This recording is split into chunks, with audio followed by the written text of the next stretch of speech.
I was 4 years old when I first realized something was wrong. Tokyo was noisy and bright, but our flat in Shinagawa was always quiet. Cold too. My mother, Reiko Nakamura, rarely raised her voice.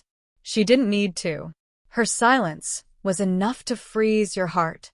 She had this way of looking at me, like I was a failed recipe she regretted trying. I remember a day in spring, when sakura petals danced in the air and children laughed in the park. I came home carrying a paper flower I had made at preschool. I was proud. I had cut each petal carefully, colored them pink, and glued them just right. I ran to show her. She didn't even look up from her tea. "Why are you always wasting time on rubbish?" she said flatly. I stood there, unsure whether to cry or say sorry. I did neither. I just backed away, folded the flower behind my back, and went to my room. That was the first time I hid something from her. But it wouldn't be the last. My room was bare. No posters, no stickers. Just one window and an old shelf. On it sat a doll, a plain one with no name. I had never been allowed to name it. "Only girls with brains get to name their toys," she once said. So it stayed nameless. Like me, the doll learned how to stay quiet and watch everything without blinking. People assumed we were a normal family. My mother wore elegant kimonos and bowed politely to neighbors.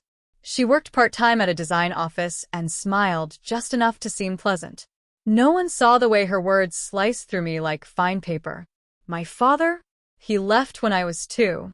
I had a vague memory of him holding me, his coat smelling of aftershave and cigarettes.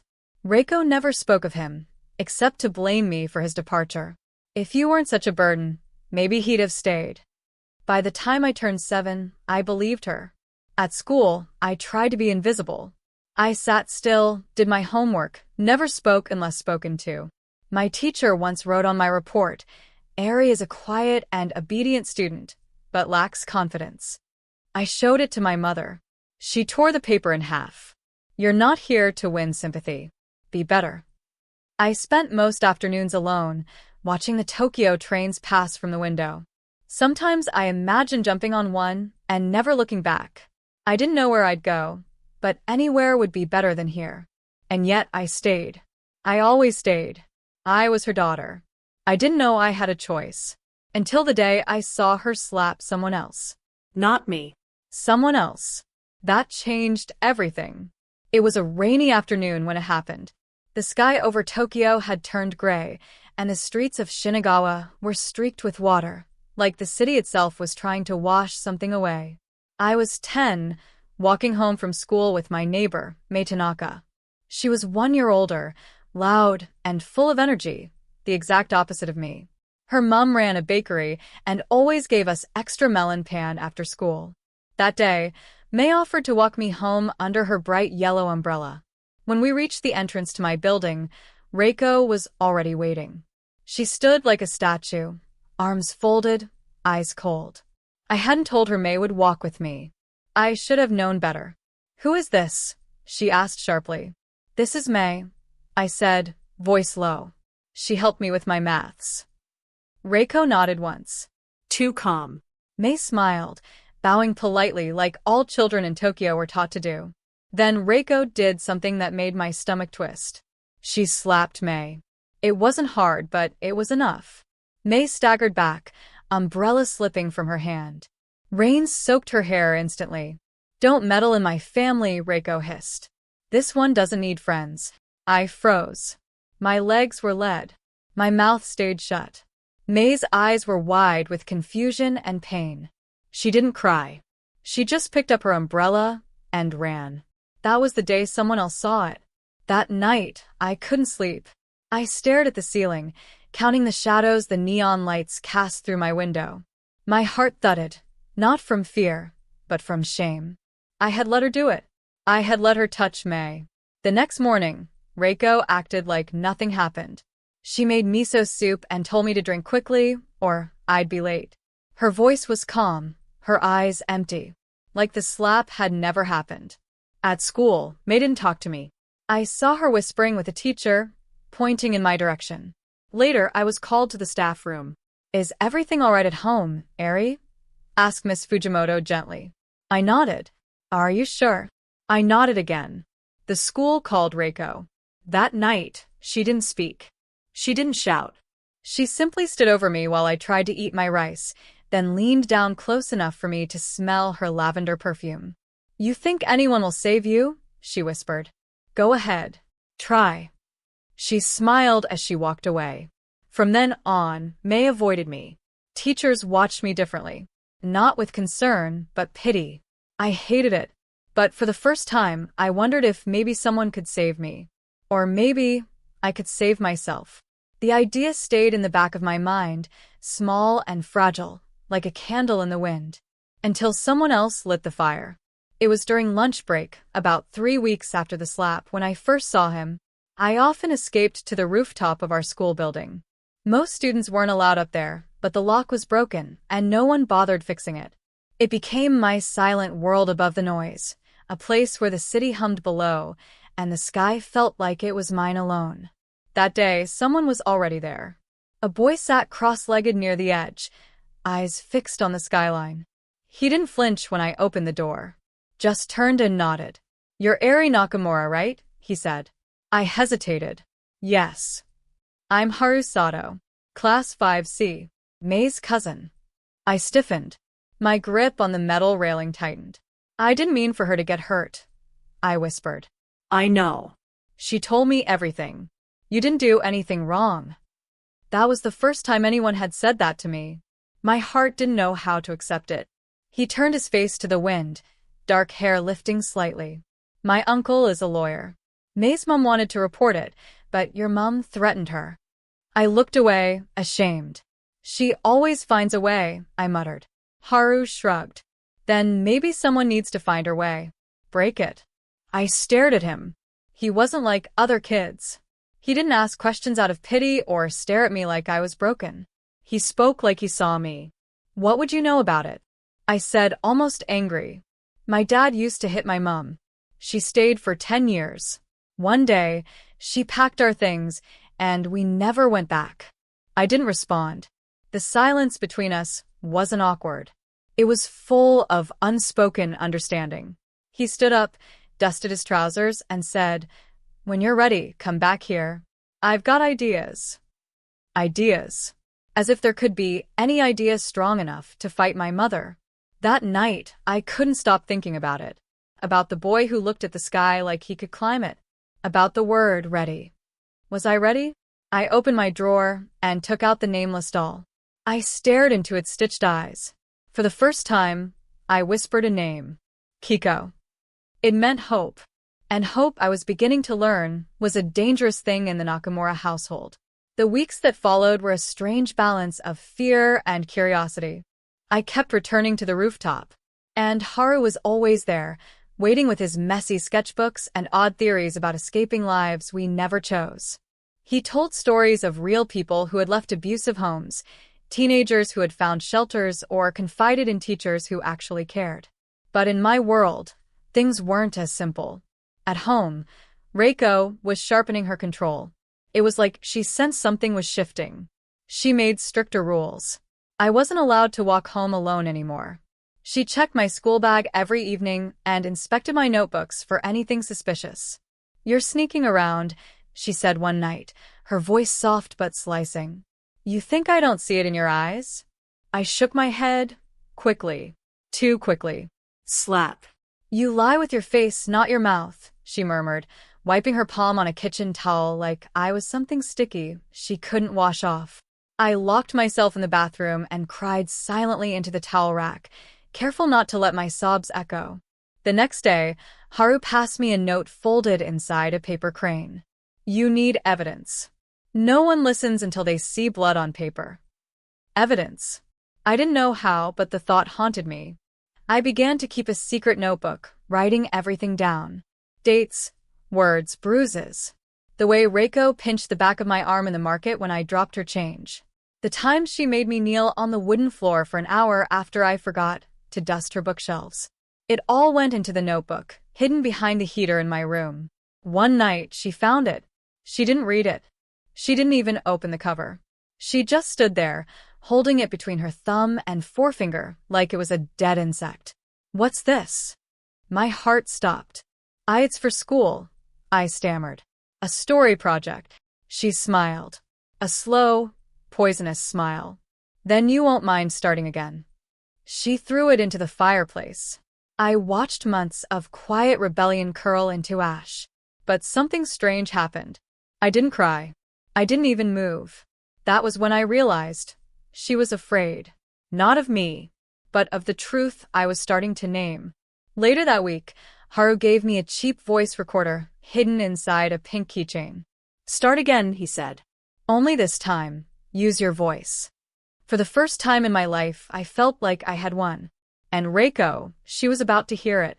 Tokyo's winter had begun to whisper through the air, chilling the corners of the flat and turning the tatami mat cold under my feet. Reiko's temper also seemed to freeze, becoming sharp and sudden like frostbite. The more polite she was in public, the more unpredictable she became at home. But I had the keychain now. A cute pink rabbit dangled from my school bag, looking innocent enough. But inside it was a tiny recorder, capturing every drop of venom Reiko dripped into my life. I began recording quietly. At first, I only caught little things. The tone she used when she barked orders. The way she laughed when I flinched. It was not enough. Haru said we needed undeniable cruelty. Something no one could explain away. So I waited. The moment came faster than I expected. One evening, I accidentally overcooked the rice. Reiko's face twisted. Not in rage, but in disappointment, a face that hurt me more than any slap. She grabbed the wooden spoon and struck my hand. You can't even do this, she spat. I didn't cry.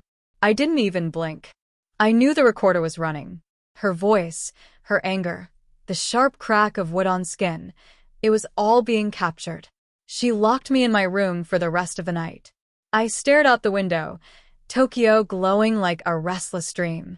I clutched the keychain close to my chest, as if the rabbit inside could feel my heartbeat. The next day, I met Haru on the rooftop. His face changed when I played the clip. This will work, he said. But we need someone to take it seriously. He told me about Miss Kuroda, a school counselor in another building. Someone May's family trusted. Someone who didn't turn away from things just because they were ugly. We show her this, Haru said. We ask for help. No more hiding. I hesitated. What if it makes everything worse? It might, he admitted. But if we do nothing, it definitely will. I nodded slowly. So we arranged it. The next day, during last period, I was sent to the library to help restock shelves, Haru's doing. He slipped the keychain into my hand and whispered, She's waiting in room 3B. I walked down the corridor, heart rattling inside my ribs like a trapped sparrow. Miss Kuroda sat alone in the room, her face calm, kind, unreadable. I placed the rabbit on the table. Please listen, I said. I pressed play, and the room filled with my mother's voice, cold, cruel, undeniable. The silence afterwards was heavier than I'd ever known. Miss Kuroda leaned forward, eyes sharp now. Eri, you're not going back there. Not tonight. I looked at her, and for the first time, I believed her. Reiko Nakamura had always taught me that silence was safety. But now I had something louder. My truth. That night, I didn't go home. Miss Kuroda made the arrangements quickly, her fingers moving with quiet urgency as she dialed numbers and spoke in hushed tones. A woman from child welfare arrived, Suzuki-san, with a calm voice and a warm coat she placed around my shoulders like a silent shield. She won't be able to hurt you tonight, she promised. But my body didn't know how to relax. I flinched at every passing sound, every creak of the floor, every shadow at the window. They took me to a small shelter house on the outskirts of Tokyo. The walls were clean, and the heater worked. There was a mattress, a blanket, and a kettle in the kitchen that hissed softly, like a lullaby. For most, it would feel like nothing. For me, it felt like safety. I couldn't sleep. I stared at the ceiling, wondering if Reiko had found the note I left. Just a single line. You will no longer own me. I imagined her fury. The way her mouth would twitch. The things she might say to the police. The lies she would spill like perfume to mask the truth. But this time, I wasn't alone. The next morning, Haru sent a message. We told them everything. Even what May hid before. It turned out May had once filmed Reiko yelling at her, calling her worthless, threatening her if she spoke to anyone. May had been too scared to share it. Until now. Together, our voices were louder. Investigators began visiting my school. Teachers were questioned. Reiko's polite mask began to crack. I heard from another student that she showed up at the gate screaming at Miss Kuroda, claiming I was mentally unstable. But no one believed her. She had finally lost control of the story. In the shelter, I began to speak more. The staff were patient. I met other girls, some younger, some older, all carrying quiet scars. We didn't talk about them, but we saw them in each other. And that was enough. One evening, Suzuki-san sat with me after dinner. She showed me a document, the start of a legal case. My recordings were being submitted. May's statement had been added. Even Haru had written a letter. This won't fix everything, she said gently. But it will stop her from touching you again. I nodded. A tear rolled down my cheek, not from fear, but relief. That night, I wrote in a new notebook. The first page said, I am not what she made me. I am what I choose to become. Outside, the Tokyo night sparkled quietly. And for the first time, I wasn't afraid of the dark. Spring crept slowly into Tokyo, softening the chill and coaxing cherry blossoms from bare branches. But inside the courtroom, everything felt frozen. Reiko Nakamura sat straight back to her seat, dressed in gray, her eyes sharp and empty. She didn't glance at me. Not once. But I could feel her hatred curling like smoke. I sat beside Suzuki-san, clutching the new keychain Haru had given me. It didn't record anything. It didn't need to. The truth had already been spoken. The trial was quiet. Too quiet. No shouting. No dramatic reveals. Just cold facts, read aloud by calm voices. The audio recording. May's testimony. My written journal. The bruises photographed by the shelter's nurse. The statements from Miss Kuroda and my teachers. Reiko's lawyer tried to paint her as a single mother under stress. A traditional woman with firm values. But no one was buying it. When it was my turn to speak, I stood slowly. My legs trembled. My voice wanted to hide. But then I saw Haru in the back row. He nodded once. So I opened my mouth. I used to believe everything my mother said. That I was weak. That I was ungrateful. That everything she did to me was for my own good. I took a breath. But then I learned something. Love does not leave bruises. Love does not trap you in silence. My voice didn't shake after that. When I finished, the judge simply nodded. There were no applause. No tears. But I had never felt prouder of anything in my life. Reiko refused to speak in her defense. When they let her out, she glanced at me, just for a second. There was no regret in her eyes. Only fury at having lost. But she had lost. The court issued a protective order. She was to have no contact with me. No letters. No visits. Nothing. And custody was officially removed. I was no longer Reiko Nakamura's property. Later, at the shelter, Miss Kuroda came to visit. You were brilliant, she said, handing me a small notebook. On the cover was a cherry blossom tree, its petals caught in the wind. You're free to write your own story now. I held the notebook close. It was more than paper and ink. It was proof that I had survived her. And she couldn't touch me anymore. After the trial, everything moved strangely. I was transferred from the temporary shelter to a long-term care home near Sujinami. It was a quiet residential area west of central Tokyo, filled with narrow streets and whispering trees. The house I moved into was modest, painted light green, with flower pots on the windowsills and slippers lined neatly by the door. There were 5 other girls living there. All of us had left behind different kinds of silence. The staff were gentle, never rushing us, never asking for more than we could give. For the first time, I had my own room, with a low bed, a bookshelf, and a desk by the window. It felt strange, sleeping without fear. The quiet was no longer a warning. It was peace. Haru visited every Saturday. He brought comic books, warm bread from his mother's shop, and once a tiny origami rabbit. "For your courage," he said. May visited too. She was quieter than before, but something in her had changed. She no longer looked over her shoulder. She laughed more freely and even helped lead a support group for younger girls who had gone through similar things. One afternoon, as we walked by the Kanda River, I asked her, "Do you ever feel guilty for surviving?" She paused. "Sometimes. But then I remember we didn't survive instead of anyone. We survived with them, even if they're no longer here." I nodded slowly. In the care home, we each had a little journal where we were encouraged to write something every day, a sentence, a sketch, a single thought. At first, I hated it. Then, slowly, I began to write.